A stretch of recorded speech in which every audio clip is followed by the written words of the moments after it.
بات ہمیشہ یاد رکھیں کہ ہر انسان کو جو لوگ جنہوں نے اپنی دین پر زندگی لگائی ہے تو ان کے پاس کچھ نہ کچھ ضرور ہوگا، تو جو بھی ان کے پاس ہے اس کی قدر کریں۔ ہر انسان اپنے فیلڈ میں ماہر ہوتا ہے، کسی کو اللہ نے قرآن میں مہارت حاصل دے رکھی ہے تو اس کی قدر کریں، اور ان کو بھی چاہیے کہ وہ بھی جو ہے لوگوں کے جذبات سے نہ کھیلیں۔ کسی نے حدیث میں کمال درجہ حاصل کر رکھا ہے اس کی قدر کریں، چاہے وہ کسی مسلک کا ہو، چاہے وہ بریلوی ہو، اہل حدیث ہو، دیوبندی ہو، وہ مرضی جس سے بھی ہو۔ اختلاف اپنی جگہ پر ہے، لیکن اگر کسی کے پاس علم حدیث ہے تو اس کی قدر کریں۔ اسی طریقے سے ہمارے یہاں پر عامل حضرات کی ایک جماعت ہے، تو عامل حضرات کا اپنا ایک فیلڈ ہے اور ان کی فیلڈ کی قدر کریں۔ آپ کو ضرورت پڑے آپ عامل حضرات سے اپنا علاج کرائیں، لیکن قرآن حدیث کی روشنی میں، اور جو فضول چیزیں ہوتی ہیں شرک والی اس سے بچیں۔ یہ ان کا فیلڈ ہے، اس میں ان کی قدر کرنی چاہیے، اور ان کو بھی چاہیے۔ عامل حضرات کے بارے میں نے ایک کتاب میں پڑھا کہ اکثر ایمان کے بہت خطرہ ہوتا ہے ان کا، تو ان کو بھی چاہیے کہ اعتدال والے راستہ اختیار کریں، اور وہ یہ جو چیز میں وہ مہارت حاصل کر رکھی ہے انہوں نے، وہ اپنے اس دائرے کے اندر رہیں۔ اور اسی طریقے سے جنہوں نے علم حدیث پہ پکڑ بنا رکھی ہے اپنی، تو ان کو چاہیے وہ اپنے حدود میں رہیں، اور سامنے والے کو ان کے فیلڈ میں گھس کر رد نہ کریں، کیونکہ ظاہر سی بات ہے چوٹ کھا جائے گا، وہ تمہارا میدان نہیں ہے۔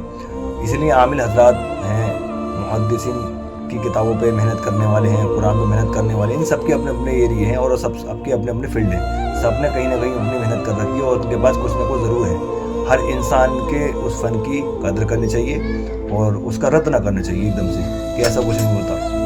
بعض لوگ جو ہے فقہی مسائل کے اندر مہارت حاصل کرے ہوتے ہیں، ان کی قدر کرنی چاہیے، وہ ان کا میدان ہے۔ اس لیے ہر ایک کا میدان ہے، ہر انسان جو ہے کسی کے بھی میدان کی اگر رد کرے گا تو ظاہر سی بات ہے وہ اس کا جانکار ہے نہیں، اور وہ جذباتی باتوں سے رد کر رہا ہے، تو جذبات کا تو کوئی کولم ہے نہیں اسلام کے اندر، ہے نا۔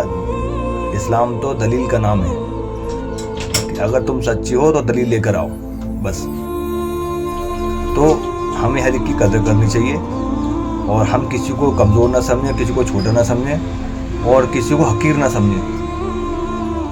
نہ جانے کون کس میں مہارت حاصل کر ہوا ہم نہیں جانتے، اس لیے ہر ایک سی عزت کرتے ہوئے آگے بڑھتے رہیں، اور آخر کی طرف محنت کرتے رہیں، انشاءاللہ بہت نفع ہوگا۔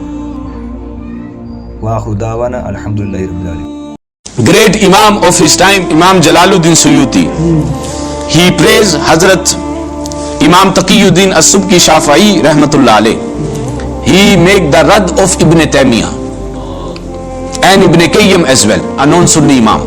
Ibn Taymiyyah couldn't face Hazrat Imam Taqiyuddin Subki Shafi'i. Till now, their chamchas can't give the answer to Hazrat Imam Taqiyuddin Subki Shafi'i. That kind of great scholar Hazrat Imam Taqiyuddin Subki Shafi'i, the great Imam of his time, that he lived his life according to Quran and Hadith of Rasulullah sallallahu alaihi wasallam. And when it's come to protect the honor and the respect of Rasulullah sallallahu alaihi wasallam, Hazrat Imam Taqiyuddin Subki says, we can tolerate anything, but we can't tolerate the insult of Rasulullah. We can't pardon any insulter of Rasulullah sallallahu alaihi wasallam.